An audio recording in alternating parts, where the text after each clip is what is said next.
नमस्कार भाई सभी को। सभी बच्चों का जेम क्लासेस में स्वागत है। सभी बच्चे की भी ये सभी बच्चे जेम मां सरस्वती का नाम ले भी।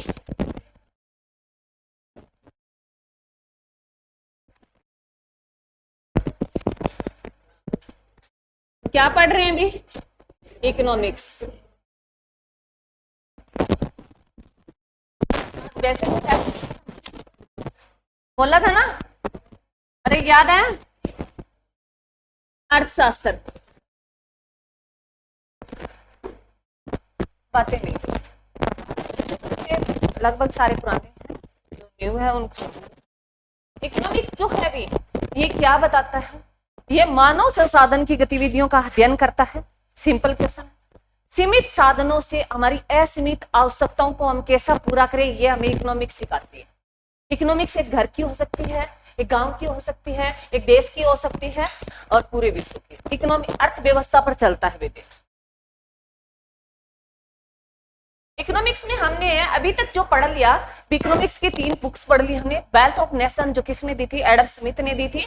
कब दी? 1776 में दी। और इकोनॉमिक्स की जो पुस्तक है प्रिंसिपल ऑफ इकोनॉमिक्स किसने दी? मार्शल ने दी। कब दी? 1890 में। और उसके बाद है दास कैपिटल, जिसने समाजवाद के बारे में बताया। किसने बताया? Das Kapital. किसने बताया? कार्ल मार्क्स ने। कब बताया? 1867 में।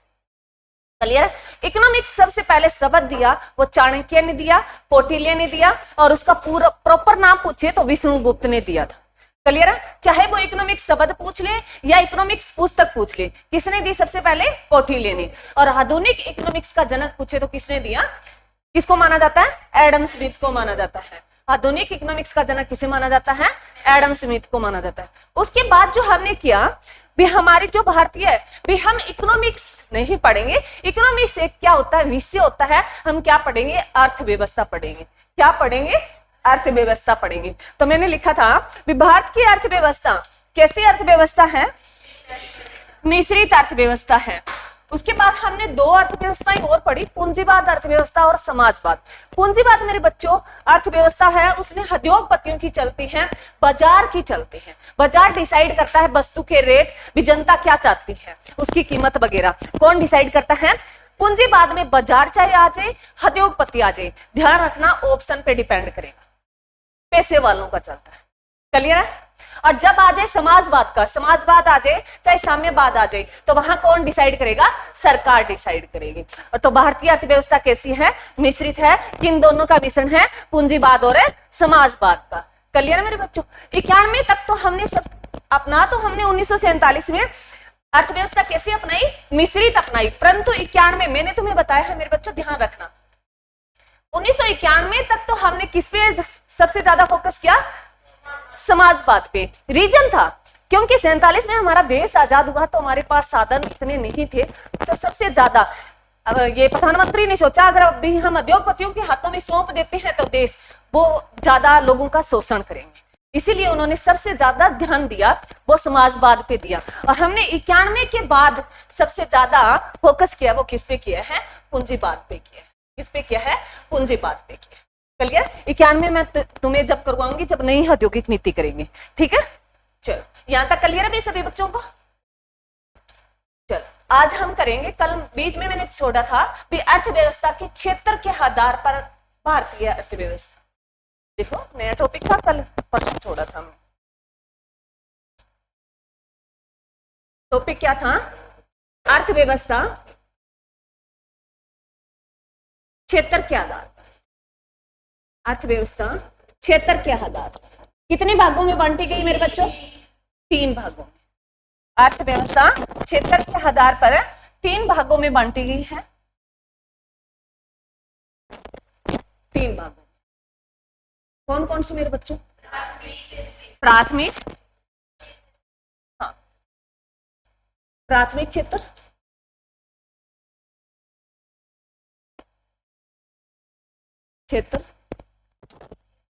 द्वितीय क्षेत्र,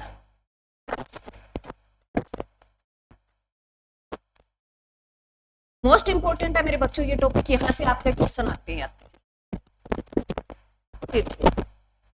तृतीय क्षेत्र।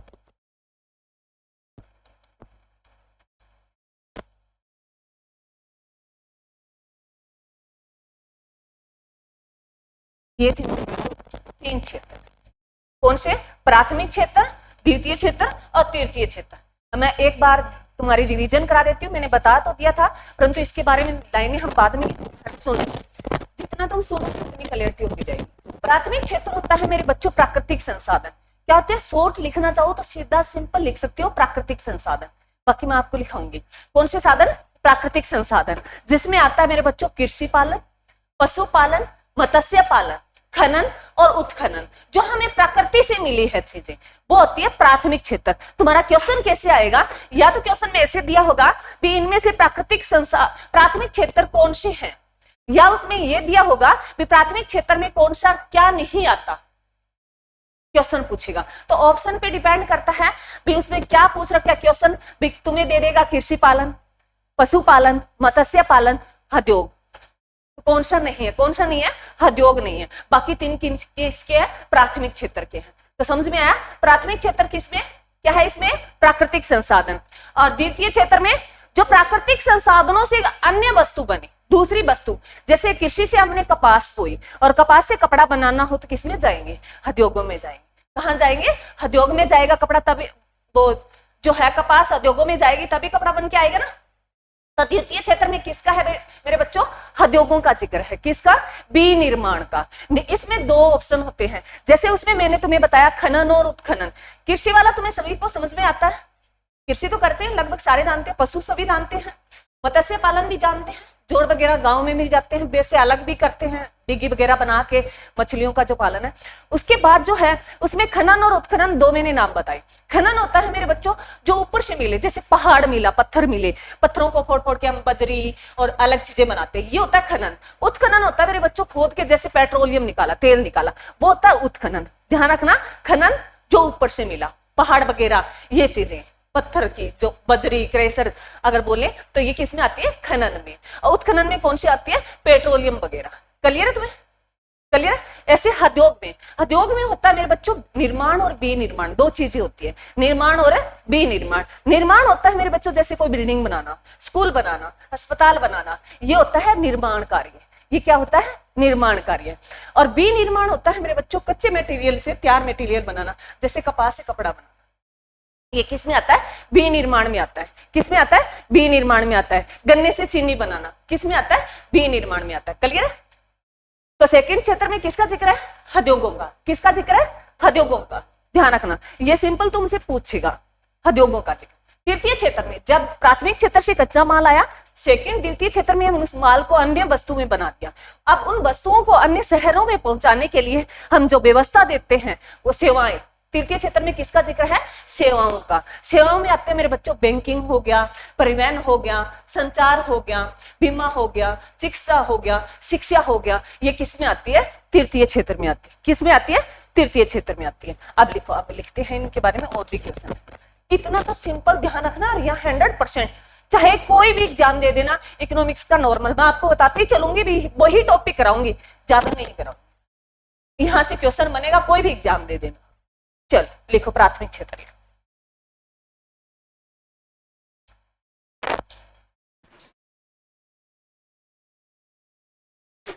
प्राथमिक क्षेत्र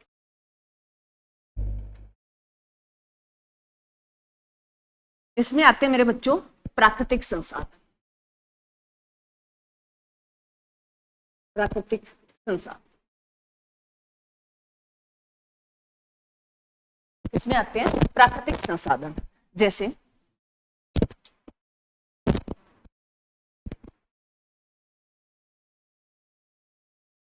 कृषि, पशुपालन, मत्स्य पालन,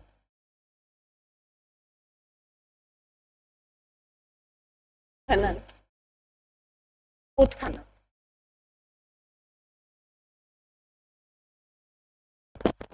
क्या आता है इसमें?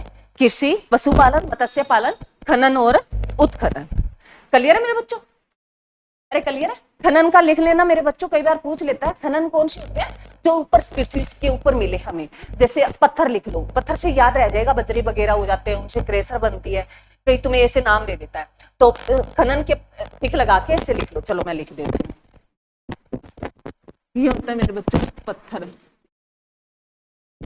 बजरी, क्रेसर, इसमें ऐसे नाम दे देता है, सीमेंट वगैरह, ये होती है खनन।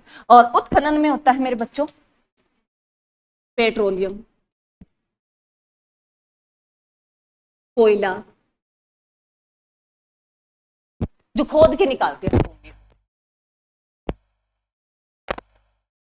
क्लियर है यहाँ तक? क्लियर है मेरे बच्चों? अब देखो मेरे बच्चों, यहां से क्वेश्चन आता है आपका भी, प्राथमिक क्षेत्र तुम्हें पता चल गया ना, ये याद रखना है। उसके बाद सबसे ज्यादा अगर बात कहें भी, हम अगर पूछे अर्थव्यवस्था में कौन सा क्षेत्र सबसे ज्यादा आजीविका का संसाधन है, तो कौन सा है? प्राथमिक क्षेत्र। लिख लो ये लाइन, प्राथमिक क्षेत्र, क्षेत्र सबसे ज्यादा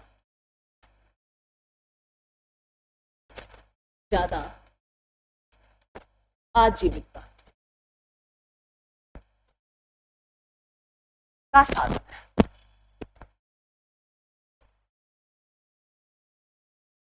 का साधन।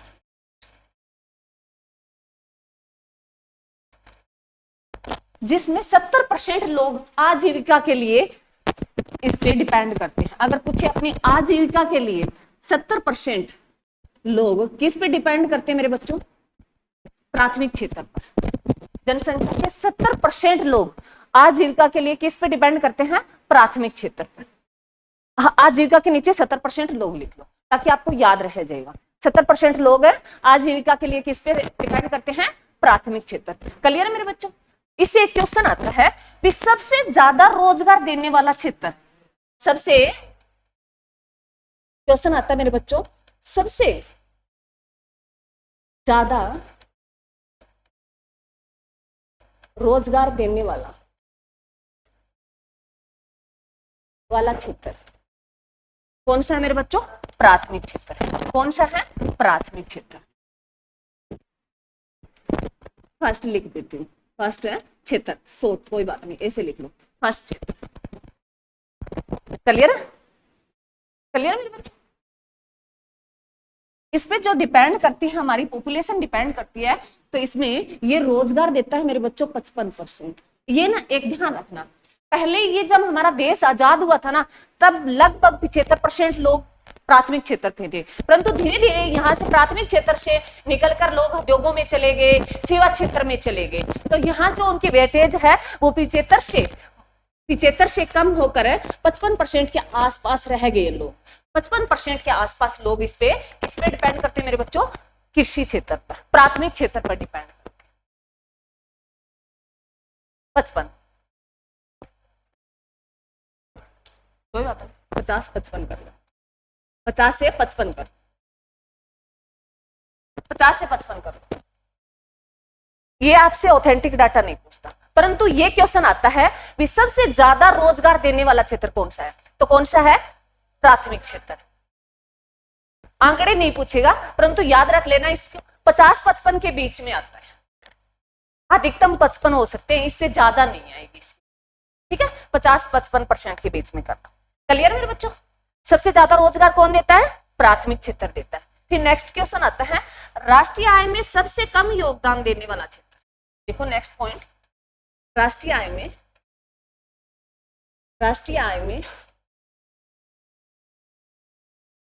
सबसे कम योगदान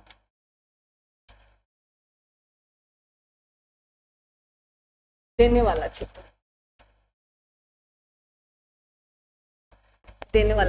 है कौन सा है मेरे बच्चों? फर्स्ट क्षेत्र, प्राथमिक क्षेत्र। ये क्वेश्चन ध्यान रखना, सबसे ज्यादा रोजगार देने वाला फर्स्ट क्षेत्र और सबसे कम राष्ट्रीय आय में योगदान देने वाला कौन सा है? फर्स्ट क्षेत्र। ये देता है 17 से 19% के आसपास। लिख लो, 17 से 19% के आसपास। राष्ट्रीय आय में इनका योगदान है 17 से 19%। राष्ट्रीय आय का हम इतना ही जिक्र करेंगे भी राष्ट्रीय आय जो है एक वर्ष की इंक्लूड होती है मेरे बच्चों, जो 1 अप्रैल से शुरू होता है और 31 मार्च तक, ये वित्तीय वर्ष बोलते हैं। इसमें एक देश के अंदर साधनों से जितनी आय आती है, बाहर जो है आयात निर्यात से जितनी आय आती है, उनका जोड़ है वो किसमें आता है, राष्ट्रीय आय। ये 2 दिन बाद टॉपिक आएगा, तब मैं आपको अच्छी तरीके बताऊंगी। परंतु इतना ध्यान रखना, राष्ट्रीय आय में सबसे कम जो योगदान देता कौन सा क्षेत्र देता है, प्राथमिक क्षेत्र देता है। और रोजगार में सबसे ज्यादा योगदान देता वो कौन सा देता है, सबसे ज्यादा रोजगार कौन देता है, फर्स्ट क्षेत्र देता है, प्राथमिक क्षेत्र देता है। क्लियर है? यहां तक किसी बच्चे को डाउट? अरे क्लियर है? चलो लिखो मेरे बच्चों, द्वितीय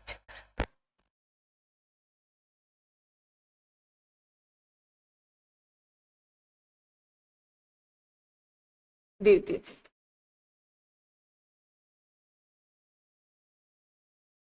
द्वितीय क्षेत्र।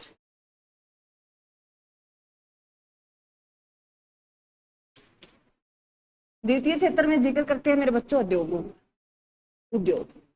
सिंपल, बस एक ही नाम याद रखना तुम्हें, उद्योग। उद्योग में ये 2 प्रकार के होते हैं मेरे बच्चों, निर्माण, विनिर्माण।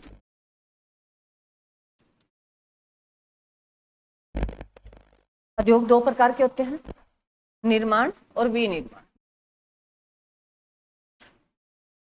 निर्माण में आता है मेरे बच्चों जैसे अस्पताल बनाना, अस्पताल, ये स्कूल बनाना, स्कूल बनाना, सड़क बनाना, ये आता है मेरे बच्चों इसमें निर्माण कार्य में। विनिर्माण में आता है मेरे बच्चों कपास से कपड़ा बनाना,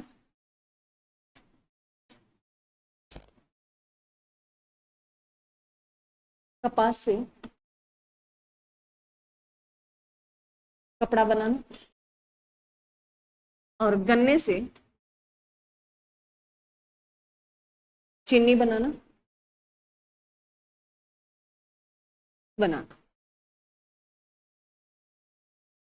तो ये एग्जाम में बहुत बार क्वेश्चन आता है भी निर्माण में कौन से आएंगे, तो निर्माण का तुम्हें पता चल गया ना कि हम किसी चीज का निर्माण करते हैं। विनिर्माण होता है जो पहले कच्चा मटेरियल दिया गया है, 4 वस्तु बनाते हैं। चलिए मेरे बच्चे,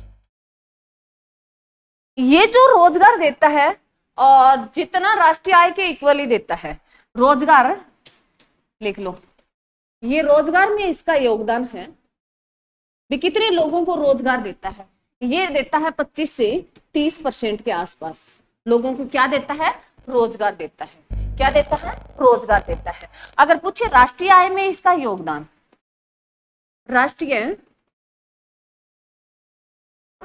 आय में योगदान पूछे, इसका इक्वली रहता है, इसके आसपास ही रहता है, इसी के बीच में रहता है, 27 से 28% के आसपास हो जाता है। 27 से 30% लिख लो ताकि तुम्हारे सारे डाउट क्लियर हो। 27 से 30% लिख लो मेरे बच्चों। ये अपने आसपास से जितना ये रोजगार देता है उतनी आय में योगदान देता है। क्लियर है?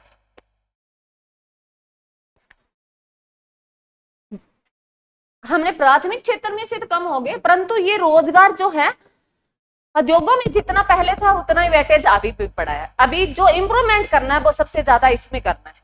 उसके बाद तृतीय क्षेत्र आता है। समझ में आया मेरे बच्चों? इसमें याद रखना तुम्हें उद्योग। क्लियर है? जो अगर पूछिए भी प्राथमिक वस्तुएं, ये कच्चे माल, जो प्राथमिक वस्तुओं से कच्चा माल लेकर ये किसमें कन्वर्ट करता है, तैयार माल में। जैसे कपास से कपड़ा बनाता है, क्लियर है, गन्ने से चीनी बनाता है, क्लियर है, अरे क्लियर है। चलो अब तृतीय क्षेत्र लिखो।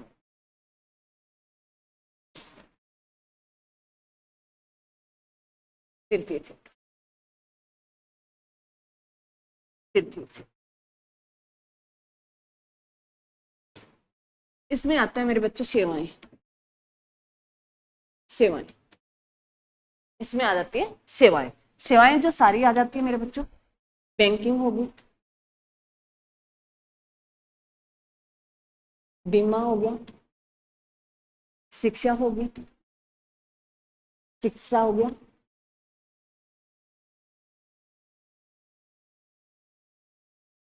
और क्या रह गया? परिवहन रह गया, संचार रह गया, ये आती है मेरे बच्चों, सेवाएं सारी इसमें इंक्लूड होती है। तो ये पूछ लेता है इनमें से कौन सा नहीं है, परंतु इनसे ज्यादा ऑप्शन नहीं पूछता। ये जो मैंने लिखा है हम पॉइंट, इनसे ज्यादा नहीं पूछता। ये आप क्या पता उसमें एक आधे प्राथमिक का दे दे और 3 इसके दे दे, एक प्राथमिक का दे दे, तो पूछ ले इसमें से कौन सा नहीं है, तृतीय क्षेत्र का नहीं है, कौन सा प्राथमिक क्षेत्र का है, ऐसे पूछेगा आपसे। तो याद रखना प्राथमिक और तृतीय वाला तुम्हें ऐसे याद करना है, सेकंड वाले में सिर्फ उद्योग याद रखना है, परंतु लगभग क्वेश्चन पूछे गए, मैं क्वेश्चन आपको करवाऊंगी। इसमें भी ये पूछ लेता है कि तृतीय क्षेत्र में किसका जिक्र है? सेवाओं का। किसका जिक्र है? सेवाओं का। यहां मेरे बच्चों उल्टा हो जाता है, प्राथमिक क्षेत्र का उल्टा हो जाता है यहाँ तृतीय क्षेत्र में। सबसे ज्यादा अगर पूछे रोजगार, सबसे ज्यादा राष्ट्रीय आय में योगदान देने वाला, सबसे ज्यादा राष्ट्रीय आय में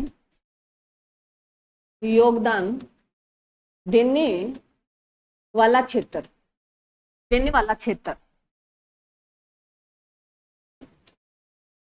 थर्ड क्षेत्र मेरे बच्चों। कौन सा क्षेत्र? थर्ड क्षेत्र, तृतीय क्षेत्र, सेवा क्षेत्र। ठीक है, थर्ड क्षेत्र, तृतीय क्षेत्र और सेवा क्षेत्र, याद रखना। सबसे ज्यादा राष्ट्रीय आय में योगदान देने वाला क्षेत्र कौन सा है? तृतीय क्षेत्र। और सबसे कम योगदान देने वाला प्राथमिक क्षेत्र।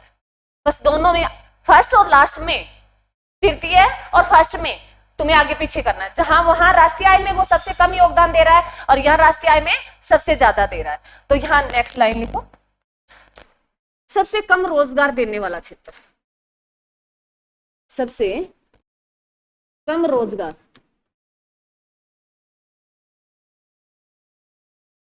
देने वाला क्षेत्र,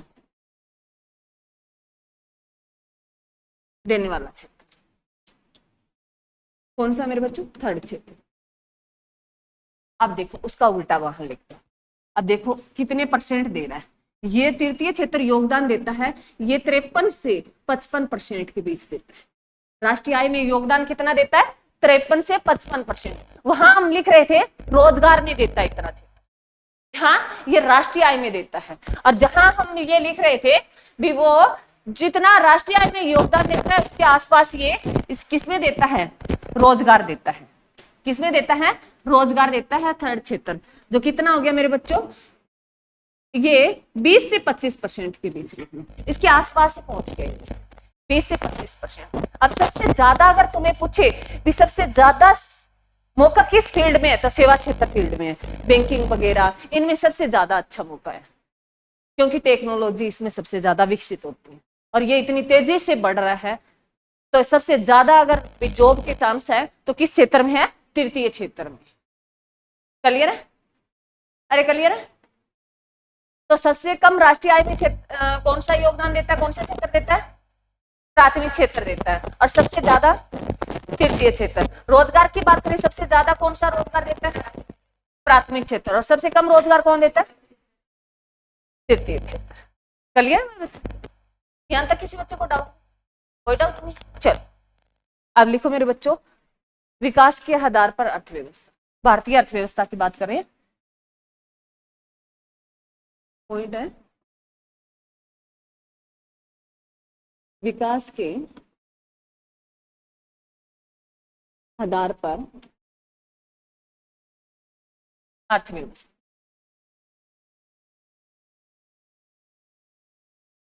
विकास के आधार पर अर्थव्यवस्था। 3 प्रकार की होती है मेरे बच्चों। विकसित अर्थव्यवस्था, बातें नहीं, विकसित अर्थव्यवस्था, विकासशील अर्थव्यवस्था,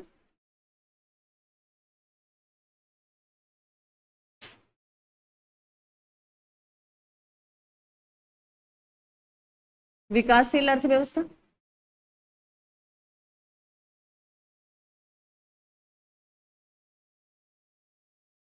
तृतीय है मेरे बच्चों अलग विकसित अर्थव्यवस्था।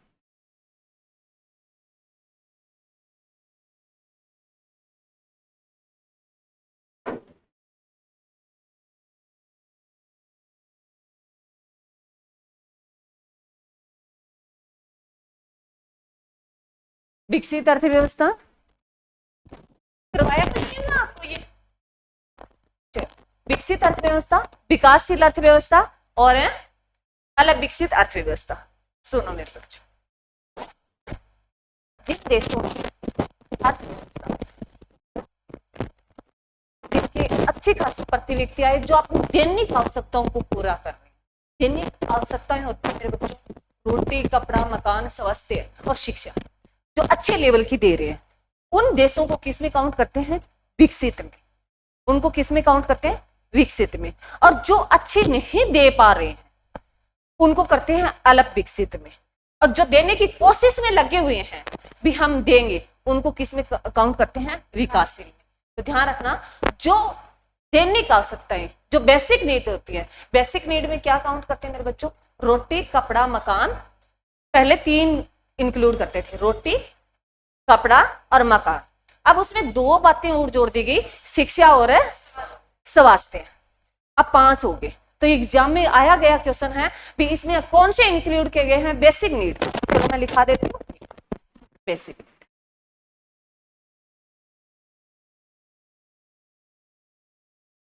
दैनिक आवश्यकताएं,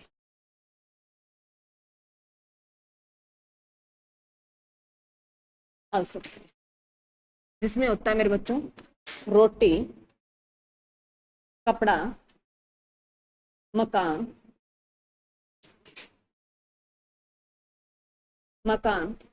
शिक्षा और स्वास्थ्य। इन्हें बेसिक नीड भी बोलते हैं। बेसिक नीड, ये एग्जाम में क्वेश्चन आता है, इनमें से कौन सी बेसिक नीड है, कौन सी नहीं है। तो तुम्हें एक ध्यान रखना, एक को हमेशा दोनों लेके मत चलना, हाँ या नहीं, एक याद रखना भी बेसिक नीड तुम्हें पता होनी चाहिए। क्वेश्चन कैसे पूछ ले तुमसे, जो दैनिक आवश्यकताएं कौन सी है? रोटी, कपड़ा, मकान, शिक्षा और स्वास्थ्य। ये उच्च लेवल की अच्छा स्तर है। जैसे लिखो विकसित अर्थव्यवस्था, पढ़ लेते हैं एक एक करके। विकसित अर्थव्यवस्था,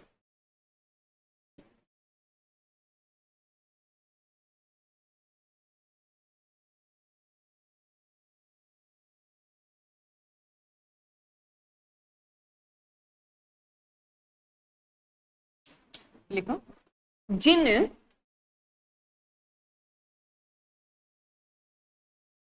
देशों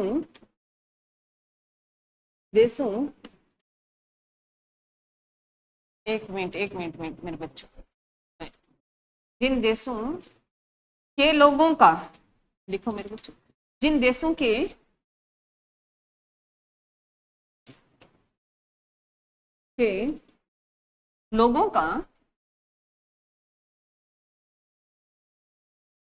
लोगों का जीवन स्तर उच्च है। जिन देशों के लोगों का जीवन स्तर उच्च है, उन देशों की अर्थव्यवस्था को विकसित अर्थव्यवस्था कहते हैं। जिन देशों के लोगों का जीवन स्तर उच्च है, उन देशों की अर्थव्यवस्था को विकसित अर्थव्यवस्था कहते हैं। और एक जो पुराने बच्चे हैं, ये ना सोचे भी मैडम ने कुछ नहीं, इसकी परिभाषा तुमसे कभी नहीं पूछेगा, परंतु ये तुम्हें ध्यान होना चाहिए कि जीवन स्तर की जो है, जीवन स्तर कैसा होना चाहिए? उच्च होना चाहिए। ऐसी अर्थव्यवस्था जिसमें विकास की दर उच्च हो। इसके साथ और भी लाइन इंक्लूड कर सकते हो, जिन देशों के लोगों का जीवन स्तर उच्च हो और उस देश की अर्थव्यवस्था की विकास दर उच्च हो। उन अर्थव्यवस्थाओं को क्या कहते हैं मेरे बच्चों? विकसित अर्थव्यवस्था कहते हैं। परंतु यहां थोड़ा सा एक देखा जाए ना, मैंने जो लास्ट लाइन लिखी है, मैं हमेशा अभी तुम्हें जैसे मैं बोलती हूँ, बाहर जो देश है, पहले लिखना नहीं है, तुम्हें समझना है। कोई भी बुक्स पढ़ोगे ये लाइन लिखी होगी तुम्हें। मैं कहती हूँ बाहर का जो देश है, इसकी जो विकास अर्थव्यवस्था, जैसे मैंने ये लाइन लिखी है, ये वाली लाइन, विकास दर उच्च है उस देश को विकसित अर्थव्यवस्था कहते हैं। तो आपके दिमाग में जिन बच्चों ने इकोनॉमिक्स पढ़ रखी है तो उनके क्लिक किया होगा मैडम सबसे ज्यादा विकास दर है ना इस टाइम अगर देखी जाए तो भारत की है 6.5%। भारत की अर्थव्यवस्था किस दर से बढ़ रही है?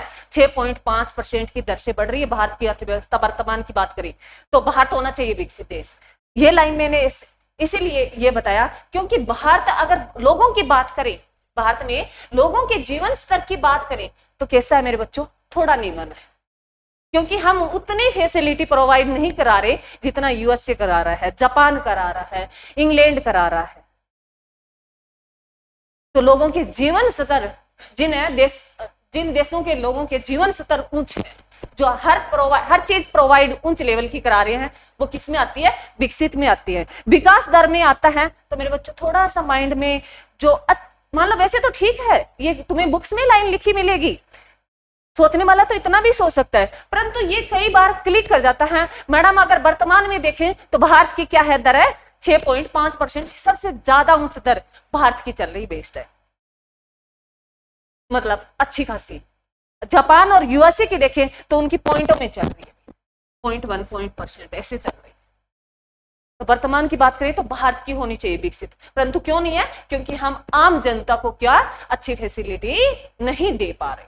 अभी तक हमारी सरकार लगी हुई है, जैसे भिन्न भिन्न प्रकार की योजनाएं लेके आती है, भी जिनके पास मकान नहीं है तो उनके लिए आवास योजनाएं लेके आती है ना, मकान प्रोवाइड करवाती है, एजुकेशन फ्री देती है, स्वास्थ्य जो है अलग हर गांव में अलग अलग अस्पताल बना रही है, घर घर जाकर चेकअप करती है टीम। वो कितना करती है वो अलग बात है, परंतु सरकार तो कोशिश करती है ना। तो ये मेरे बच्चों ये है। तो विकसित समझ में आया मेरे बच्चों? विकसित अर्थव्यवस्था वो है जिन लोगों, उस देश के लोगों का जीवन स्तर भी ऊंच हो और उनकी विकास दर भी ऊंच हो। पर हमारे में ये ऊंच है, ये एक चीज है भारत में ऊंच है, परंतु ये अभी तक थोड़ा निमन है। तो हमारा कैसा, हम कैसे देश है? हमारा देश है विकासशील देश है। चलो कर दिया मेरे बच्चों, यहां तक समझ में आया? चलो इसमें कुछ एक लाइनें हैं वो ऐड कर लो, ताकि इसमें वो पूछी जाती है बहुत कम रियल केस है, क्या पता स्टेटमेंट वाले दे रहा है या एसएससी की वगैरह उसमें एग्जामों में पूछ लेता है। तो लिखो मेरे बच्चों, विकसित अर्थव्यवस्था में लिखो क्या क्या ऊंच होता है, सारी जो दरें ऊंच होती है लिखो क्या है।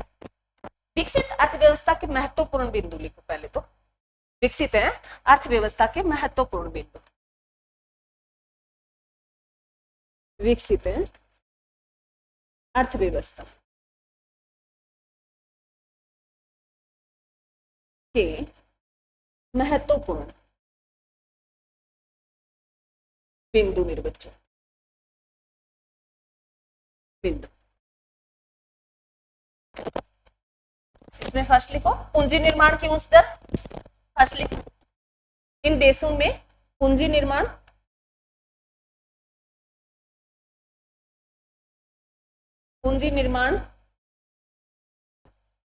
बीच में डैश लगा लेना, पूंजी निर्माण की उच्च दर होती है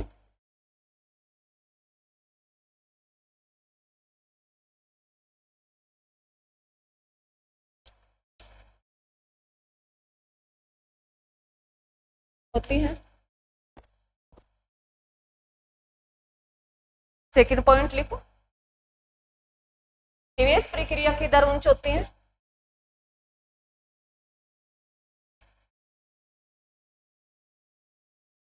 निवेश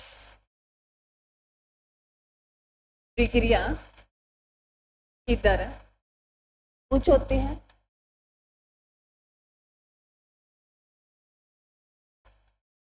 थर्ड पॉइंट लिखो, सामाजिक एवं आर्थिक प्रक्रिया दर उच्च होती है,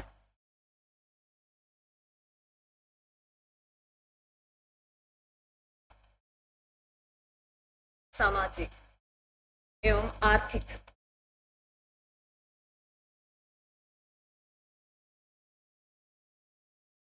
प्रक्रिया दर उच्च होती है।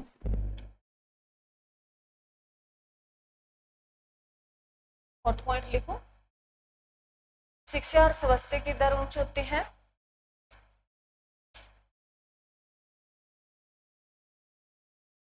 शिक्षा और स्वास्थ्य की दर उच्च होती है।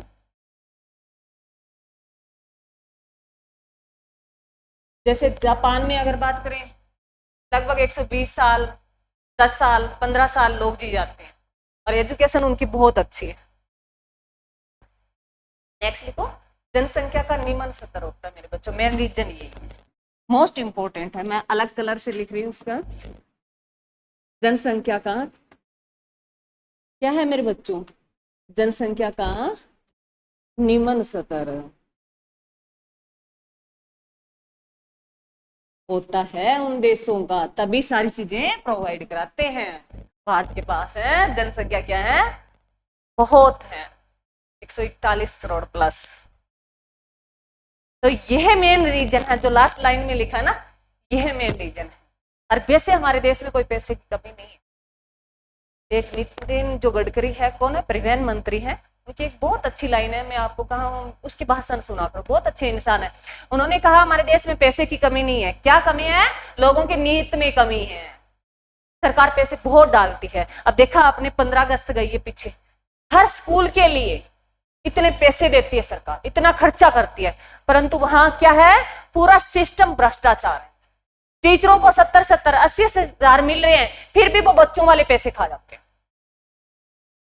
बच्चों को क्या दे रहे हैं, मतलब जैसे डांस से अगर वो कंपटीशन कर रहे हैं तो उसमें कॉपी दे दी, पेन दे दिया, बस इतना इनाम दे।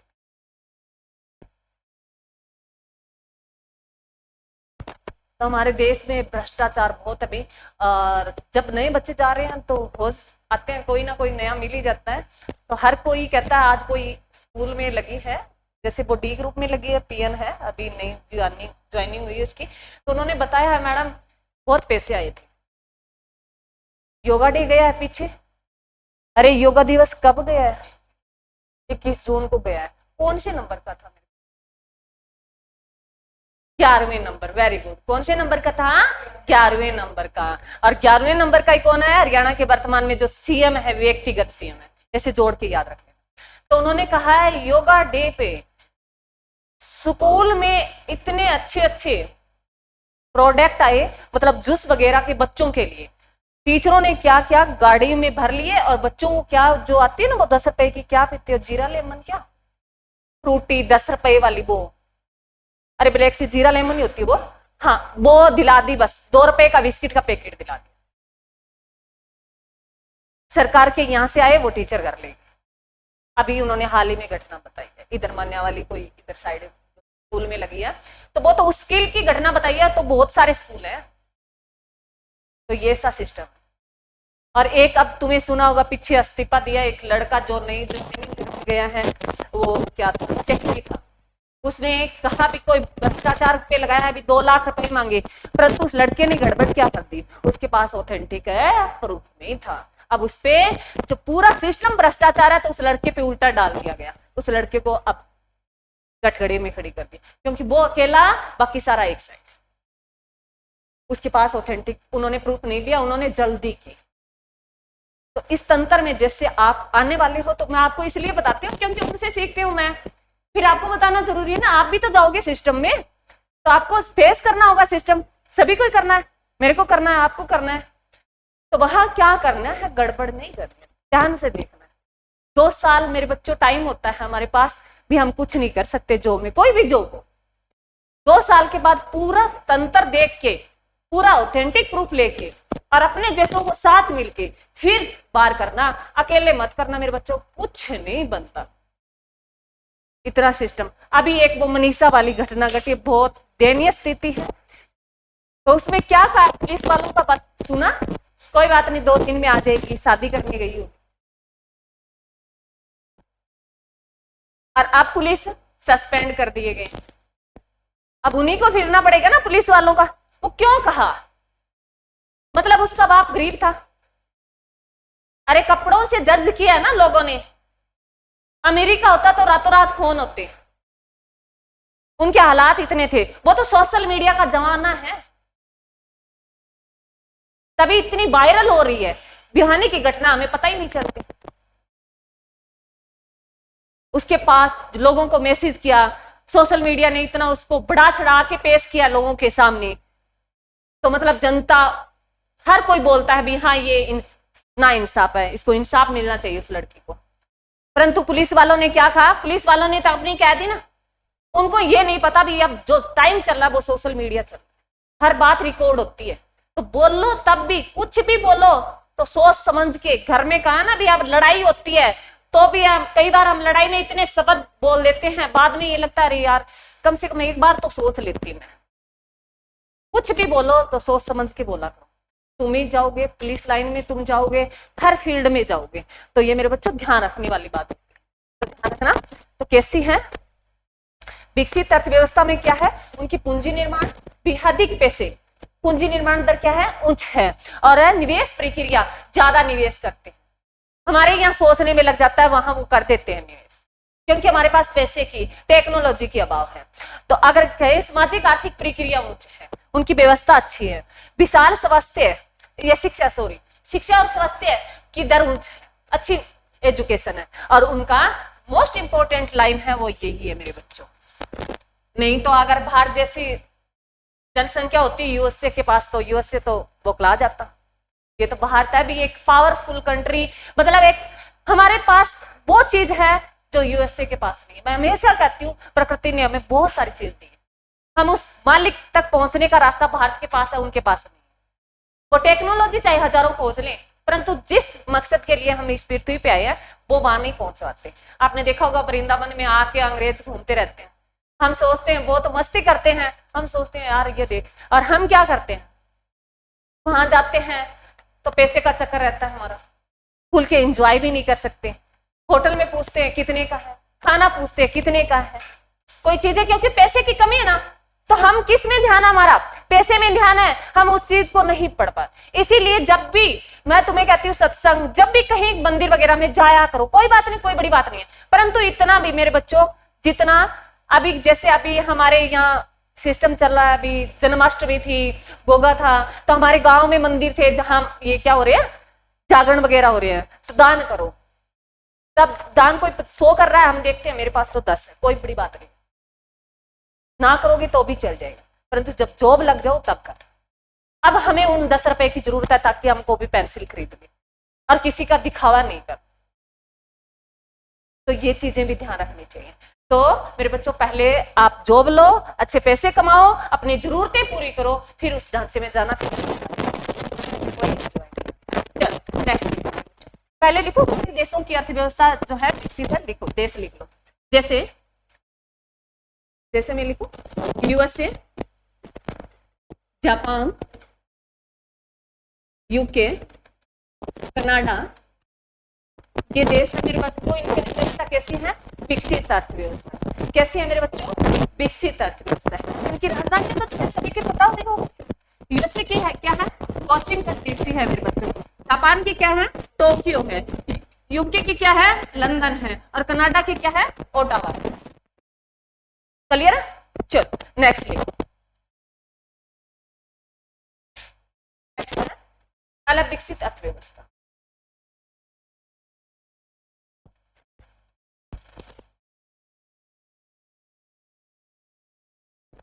अलग विकसित अर्थव्यवस्था,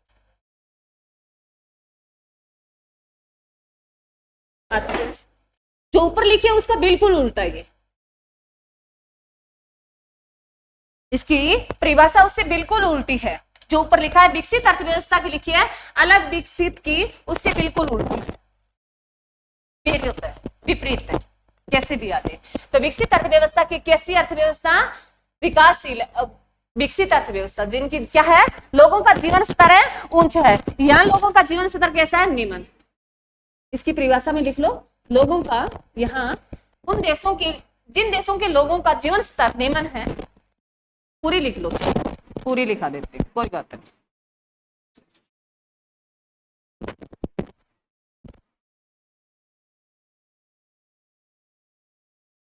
जिन देशों के लोगों का जीवन स्तर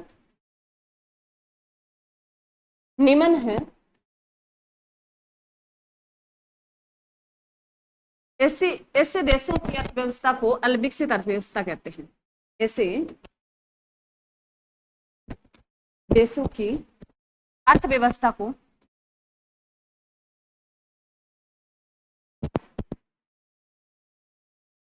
को अलग विकसित अर्थव्यवस्था कहते हैं।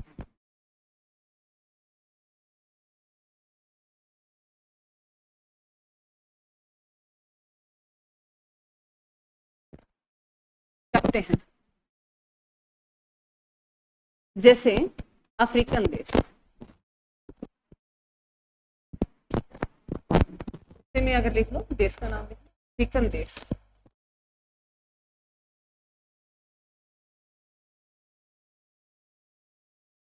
अफ्रीकन जैसे आप ये अफ्रीकन यूनियन संगठन है देशों का जो G20 में शामिल हुआ। इनका क्या है, जीवन स्तर बहुत निम्न का है मेरे को। ये अपनी दैनिक आवश्यकताएं भी पूरी नहीं कर पाते। क्या नहीं कर पाते, अपनी दैनिक आवश्यकताएं पूरी नहीं कर पाते। इसमें जैसे उसमें अगर बात करें, जैसे हमने लिखा विकसित अर्थव्यवस्था के महत्वपूर्ण बिंदु, वैसे इसमें लिख लो अनविकसित अर्थव्यवस्था के महत्वपूर्ण बिंदु। बातें नहीं, लड़कों में बड़ी आवाज आ रही है।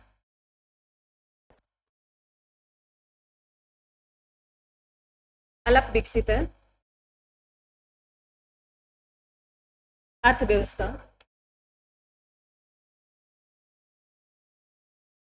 के महत्वपूर्ण बिंदु।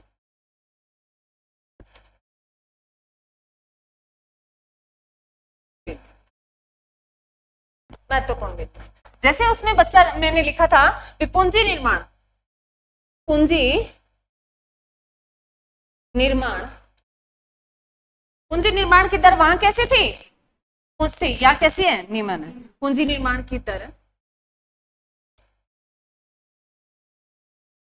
निम्न,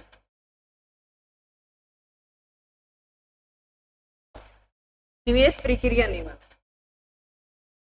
निवेश प्रक्रिया की दर निम्न। सामाजिक आर्थिक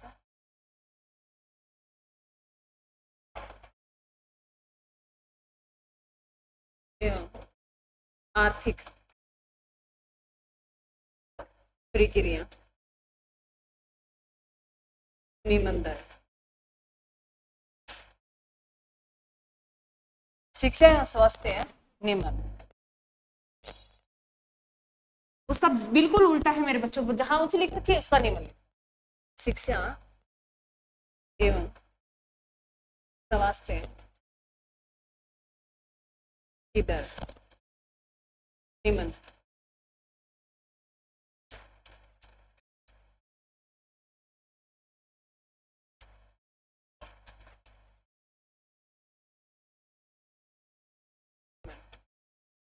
परंतु यहाँ क्या है, जनसंख्या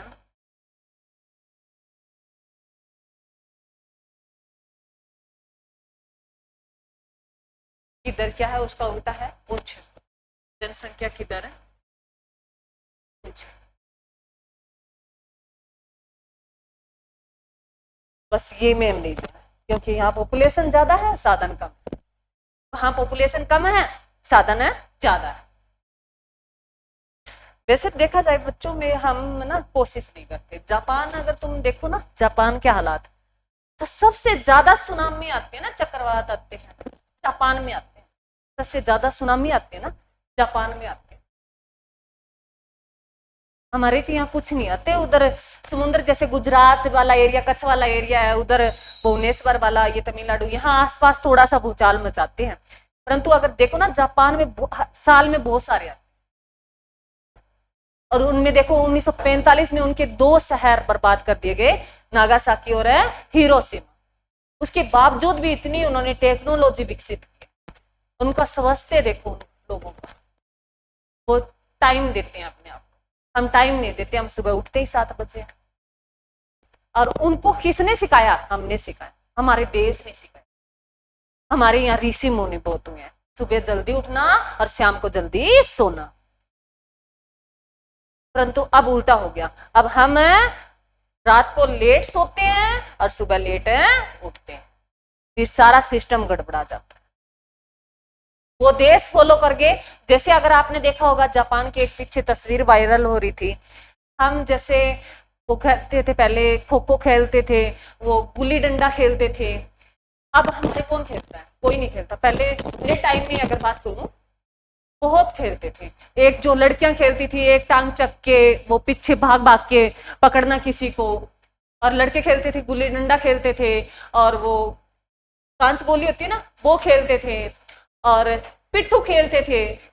लड़कों में लड़कों के खेलते पिट्ठू खेलते थे। और छोटे बच्चे थे वो टायर, साइकिल के टायर होते पूरी दोपहर में, आप देखिए आपने, अगर जाए ना बच्चा खेलने तो माँ चल अंदर पकड़ के उसको नहलाएगी, अगर वो मिट्टी में हो आया ना थोड़ा सा, नहलाएगी, फिर कपड़े और पहनाएगी, बेड से नीचे ना उतरियो।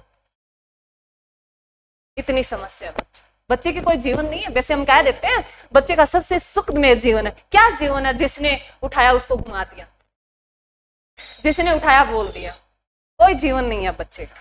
वो जीवन था, अब नहीं है। तो कैसा है मेरे बच्चों? सब झगड़ा इसी जनसंख्या का है। घर में थोड़े हैं, वैसे तो मैं नहीं मानती, परंतु समाज कहता है हम इतनी एजुकेशन प्रोवाइड नहीं कर पाते। सारे लोग अगर काम करें ना तो मुश्किल भी नहीं। चलो मेरे बच्चों, अंतिम कौन सा रह गया? विकासशील। विकसित में कौन से देश आते हैं? अफ्रीकन देश। कौन से आते हैं मेरे बच्चों? अफ्रीकन देश आते हैं। अब लिखो नेक्स्ट, जो लास्ट पॉइंट है, विकासशील।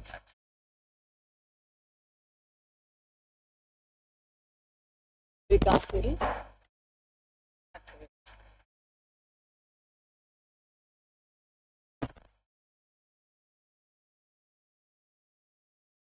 यह वो अर्थव्यवस्था है मेरे बच्चों, ये वो देश शामिल है इस विकासशील अर्थव्यवस्था में जो क्या कर रहे हैं? उच्च जीवन स्तर पाने के लिए कोशिश कर रहे हैं। इसकी परिभाषा लिख लो। जिसमें जो देश विकास की उच्च प्रक्रिया तक पहुंचने के लिए, लिखो, जिसमें जो देश विकास के उच्च स्तर तक पहुंचने के लिए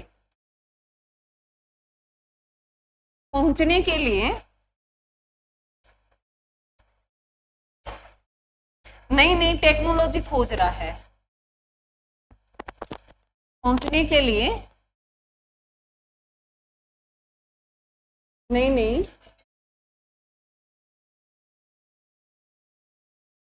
टेक्नोलॉजी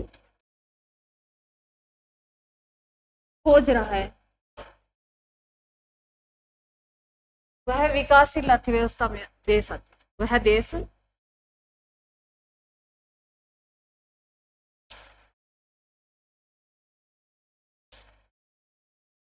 खोज रहा है, वह देश विकासशील अर्थव्यवस्था में आते हैं। जैसे भारत और चीन एग्जाम्पल में है।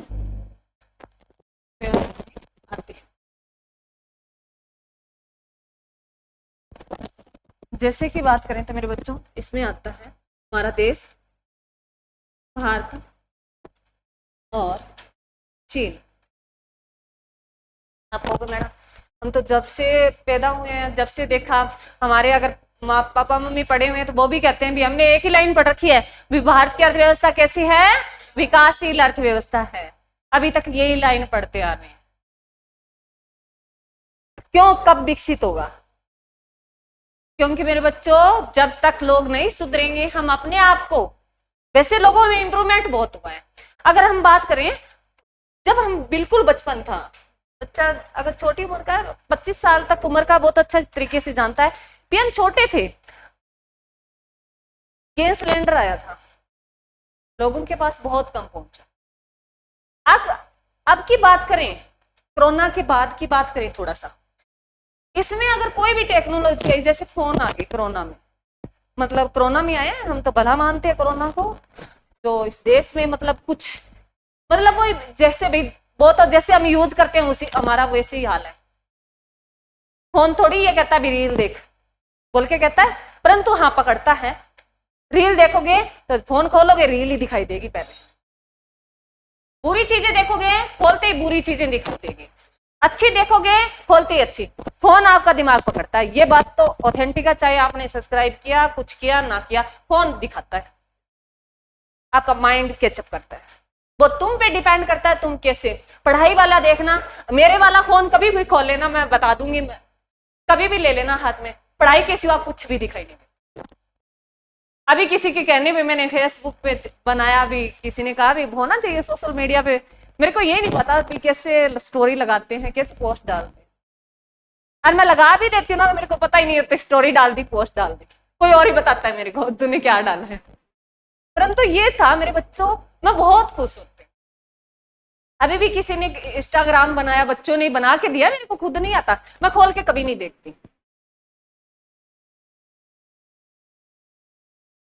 परंतु मेरे को ये महसूस कभी मेरे मन में ही नहीं आता, इंस्टाग्राम मेरे को पता ही नहीं है, स्नैपचैट का नहीं पता मेरे को, स्नैपचैट तो मैंने वैसे बनाया नहीं। अब कोई बच्चा कहते मैडम हम इंस्टाग्राम नहीं चलाते, स्नैपचैट चलाते हैं, यही सबसे खतरनाक है।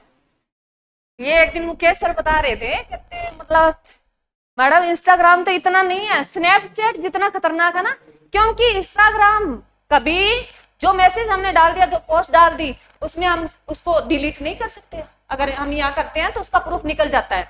स्नैपचैट ऐसी जगह है जहां कुछ भी करो कुछ भी नहीं पकड़ा जाएगा। तो बच्चे कहते हैं आजकल ना मैडम हम इंस्टाग्राम थोड़ी चलाते हैं, हम तो स्नैपचैट चलाते हैं। जितना तुम साथी रहो समाज उतना साथी।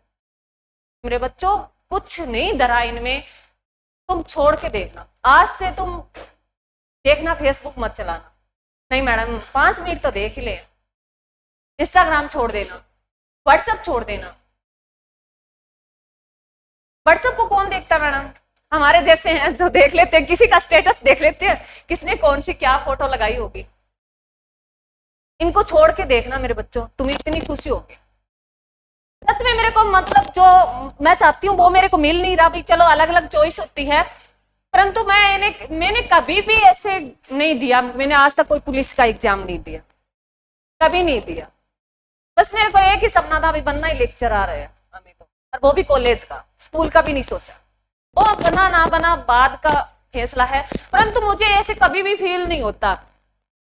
भी बच्चा क्या करता है, थोड़ा सा अगर 6 महीने पढ़ा, अगर नंबर कम आ गए, जैसे सीईटी का अब रिजल्ट आने वाला आ जाएगा, अभी दिसंबर में आएगा ही आएगा, तो बच्चों के मन में होगा कि 6 महीने से तैयारी कर रहे हैं, मैडम इतना स्कोर बना, उसके 75 बन गए, मेरे इतने नहीं बने। तो ऐसे कुछ नहीं होता मेरे बच्चों, जो पढ़ा है ना बच्चा सही पढ़ा है, मतलब वो पेपर पे अलग था, भी पेपर फर्स्ट जो लास्ट में थोड़ा सा स्टेटमेंट वाला था, उन बच्चों की कोई गलती नहीं है, वैसे ठीक ठाक हो जाएगा। परंतु इतना नहीं है, जो बच्चा ईमानदारी से पढ़ा है ना तो उसके नंबर कम नहीं है। हाँ 1-2 बच्चे हैं जिनके थोड़े से भी हड़बड़ी में या गलत हो गए, मेरे को नहीं लगता अभी बच्चों ने 60 नंबर या 50 नंबर लेना मुश्किल था, और जिनके पास डिप्लोमा है उनके लिए 50 नंबर रामबाण है, जो मिल जाएगी, बस मेहनत कर लो। 50 नंबर है अच्छे नंबर है, 60 है बहुत अच्छे। और उन बच्चों के नंबर हैं जो कह रहे हैं 85, 80, 75 नंबर हैं, तो वो बच्चे हैं जो ऑलरेडी जॉब में हैं, क्योंकि उनके प्रेशर होता है ना माइंड पे, वो हट चुका है, और उन्होंने तुक्के मारे ना, वो भी ठीक निकल गए। तो ऐसे ना अपने आप को ऐसे मत करना, ग्रुप डी का एग्जाम होगा, और जिनके ठीक ठाक नंबर बने हैं वो पुलिस वाला एग्जाम होगा, वो कर लेना, ठीक है मेरे बच्चों।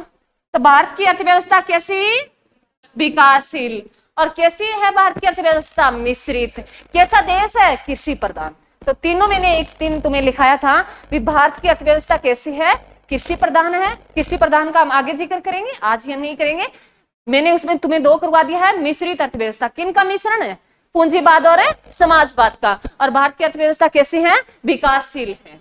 और अभी जो है, एक मैं हर बार लिखाती हूँ मेरे बच्चों को, जैसे मैंने बताया 15 अगस्त हाल ही में गया है 2022 को,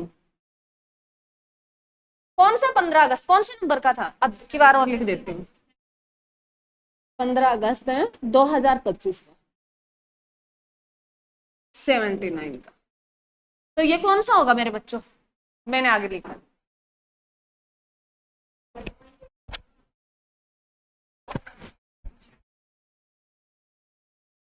कौन सा है मेरे बच्चों? ये क्या कर चुका है? 78 पूरे कर चुका है।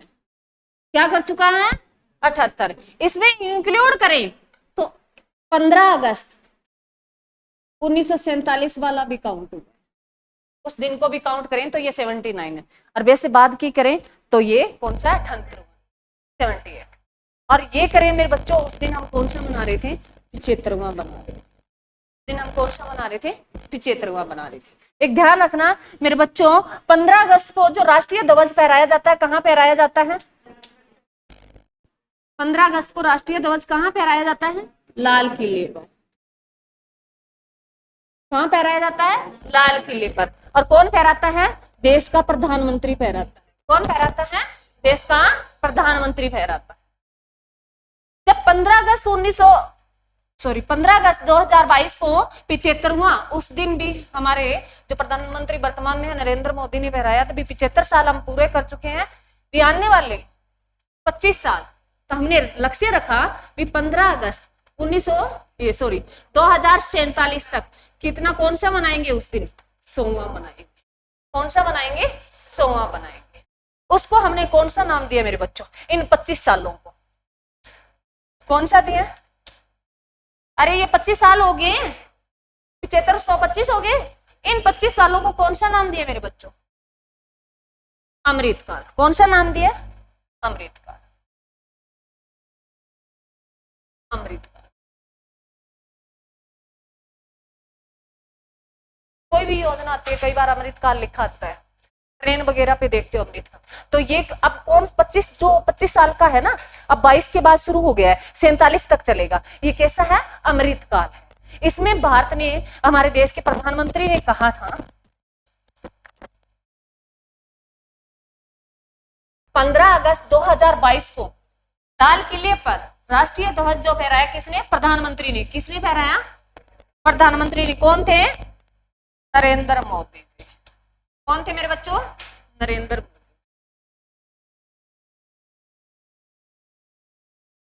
मोदी जी। और घोषणा की कि इस 25 वर्ष के अमृत काल में हम 15 अगस्त 2047 तक हमारा देश कैसा देश कहलाएगा? विकसित देश।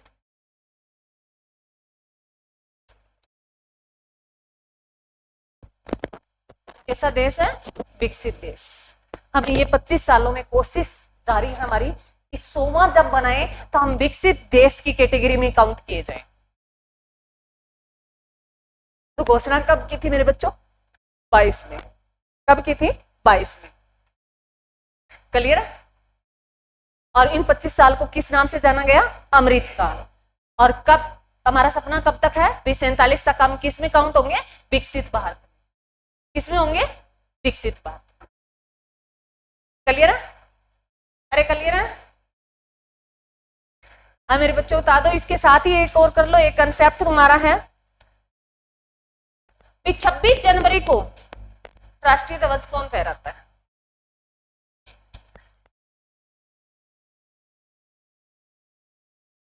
26 जनवरी को राष्ट्रीय ध्वज,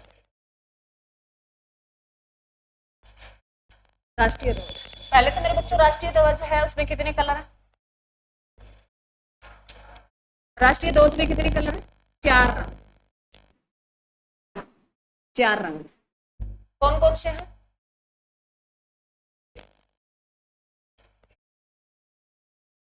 केसरिया,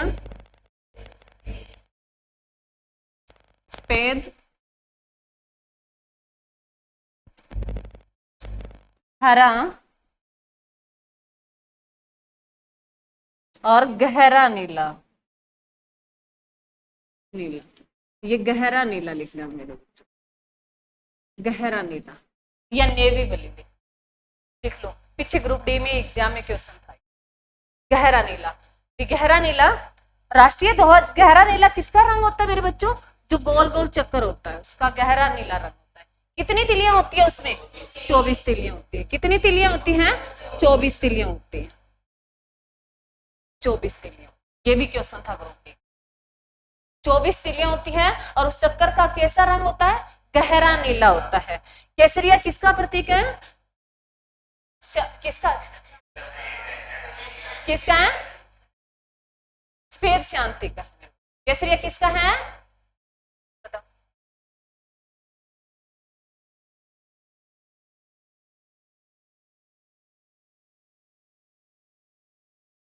शक्ति का, क्रांति का। किसका प्रतीक है? शक्ति का, क्रांति का। और सफेद किसका है? शांति का। हरा किसका है? हरियाली का। क्लियर है? और जो राष्ट्रीय ध्वज का रेशियो कितना होता है मेरे बच्चों? इसका रेशियो 3:। तो ये देखना मेरे बच्चों, ये लेंथ होती है और ये ब्रेड्थ होती है। ये लेंथ होती है, ये ब्रेड्थ होती है। ध्यान रखना, एग्जाम में तुमसे ऑप्शन के साथ खेला जाएगा। वहां ये होगा कि राष्ट्रीय ध्वज की चौड़ाई और लंबाई का रेशियो बताओ, तो उसमें चौड़ाई पहले दे दी तो रेशियो कैसे हो जाएगा? 2:3। लंबाई ज्यादा होती है, याद रखना, लंबाई ज्यादा होती है पहले ऑप्शन में। जैसे अनुपात में अगर बहुत सारे अनुपात वाले क्वेश्चन आते हैं तो आपने देखा होगा ऐसे खेलता है ना, ऑप्शन के साथ हम आगे पीछे कर देते हैं और ऑप्शन में दोनों चीज होती है।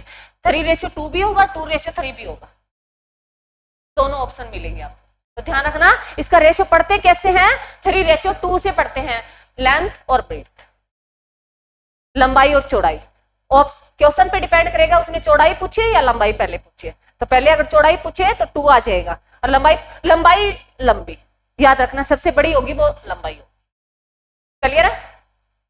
अरे क्लियर है? तो राष्ट्रीय ध्वज का डिजाइन किसने तैयार किया मेरे बच्चों? राष्ट्रीय ध्वज का डिजाइन किसने तैयार किया? डिजाइन पूछे, पिंगली वेंकैया नायडू। पिंगली वेंकैया नायडू। ये टॉपिक आपका कंप्लीट हो जाएगा। मैंने अगर बात कर ही ली है तो मैंने सोचा करवा ही देती हूँ बच्चों। राष्ट्रीय ध्वज का डिजाइन किसने तैयार किया? पिंगली वेंकैया नायडू ने किया था। क्लियर है? और कितना रेशियो होता है? 3:2 होता है। 15 अगस्त को राष्ट्रीय ध्वज कहां फहराया जाता है? लाल किले पर। और 26 जनवरी को राष्ट्रीय ध्वज कहां फहराया जाता है? कहां फहराया जाता है मेरे बच्चों? कर्तव्य पथ। कर्तव्य पथ पर। कर्तव्य पथ का पहले नाम क्या था मेरे बच्चों? राजपथ। पहले इसका नाम क्या था? राजपथ। और यहां जो राष्ट्रीय ध्वज कौन फहराती है? राष्ट्रपति। देश की कर्तव्य पथ पर राष्ट्रीय ध्वज फहराती है 26 जनवरी को। कौन फहराती है? देश की राष्ट्रपति। जो वर्तमान में राष्ट्रपति होता है वही राष्ट्रीय ध्वज फहराता है। क्लियर है मेरे बच्चों? अरे क्लियर है? मैं दोबारा रिपीट कर रही हूं। 15 अगस्त को राष्ट्रीय ध्वज फहराया जाता है, वो लाल किले पर फहराया जाता है प्रधानमंत्री के द्वारा। 26 जनवरी को राष्ट्रीय ध्वज फहराया जाता है, वो कर्तव्य पथ पर फहराया जाता है। कर्तव्य पथ का मेरे बच्चों नाम था राजपथ था, वर्तमान में क्या है? कर्तव्य पथ है। और यहाँ जब झांकियां निकाली जाती है, यहाँ क्या निकाली जाती है? झांकियां निकाली जाती है। अलग अलग देश की अलग अलग थीम होती है। और जो कर्तव्य पथ पर राष्ट्रीय ध्वज फहराता है वो कौन फहराता है? देश की राष्ट्रपति फहराती है। कौन फहराती है? देश की राष्ट्रपति फहराती है। राष्ट्रीय ध्वज का डिजाइन किसने तैयार किया?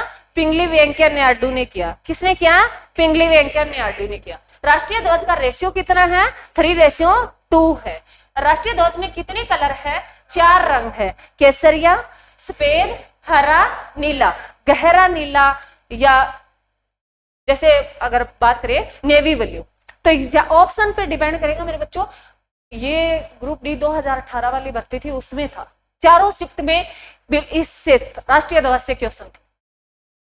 उसमें हल्का नीला, गहरा नीला, उस टाइम उसके बाद ये ट्रेंड में आया, तब पढ़ाने लगे टीचर। उससे पहले किसी ने नहीं बताया, तो हम तो दूर से देखते थे, ब्लैक लगता था। अब हल्का नीला, वहां कंफ्यूज हो गए, एग्जाम का प्रेशर इतना, हल्का नीला है, गहरा नीला, कोई हमें ये नहीं दिखा भी गहरा नीला होता है तभी दूर से वो ब्लैक दिखाई देता होगा। तो ये ध्यान रखना मेरे बच्चों, गहरा नीला या नेवी ब्लू, ठीक है। इंग्लिश वाला तुम उस पर ध्यान देना, अगर तुम कंफ्यूज हो ना तो इंग्लिश वाला देख लिया करो थोड़ा। ठीक है।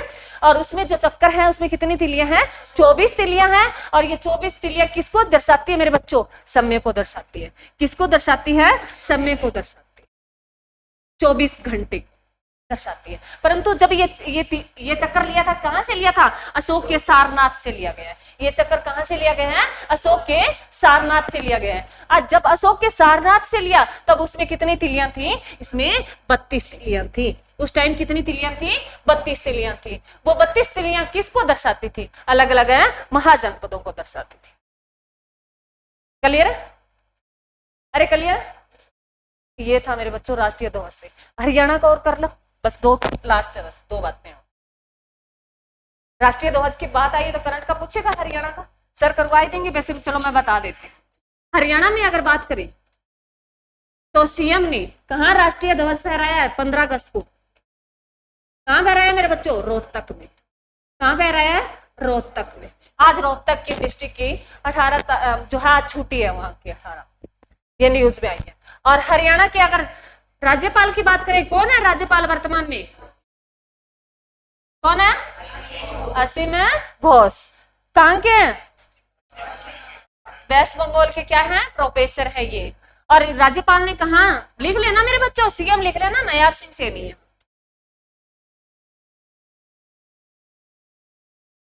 सैनी। और यहां असीम घोष, घोष ने कहा पहराया? पंचकूला। कहां पहराया? पियाने में पहराया? अम्बाला में पहराया? बताओ कहां पहराया? श्योर है? ऑथेंटिक बोलो भाई, जिसने सुन रखा है। मैंने कहा अपने आप पे विश्वास करना सीखो पहले। कोई जरूरी नहीं है मैंने पंचकुला लिखा हो, क्या पता पंचकुला गलत हो। मैंने किसी से पूछा था, मेरे को अभी तक मैंने न्यूज ही नहीं पढ़ी, टाइम ही नहीं मिला। अम्बाला, अम्बाला कर लो भाई, मेरे को ध्यान नहीं था, अम्बाला लिख लो। परंतु किसी ने मेरे को पंचकुला बताया, दोनों मिटो ना मत भाई, मेरे को भी डाउट है इस पे। अम्बाला मैं देख के बता दूंगी, या तुम, ये अम्बाला है मेरे बच्चे, दोनों लिख लो, पंचकुला और अम्बाला। अभी अम्बाला है क्या? चलो बेस्ट, अभी अम्बाला कर, कोई बात नहीं। अभी भी बस में किसी से चल रही थी बात, उन्होंने कहा पंचकुला है, फिर मैंने कहा मैंने देखा नहीं है न्यूज में। अम्बाला, चलो कोई बात, अम्बाला कर लो।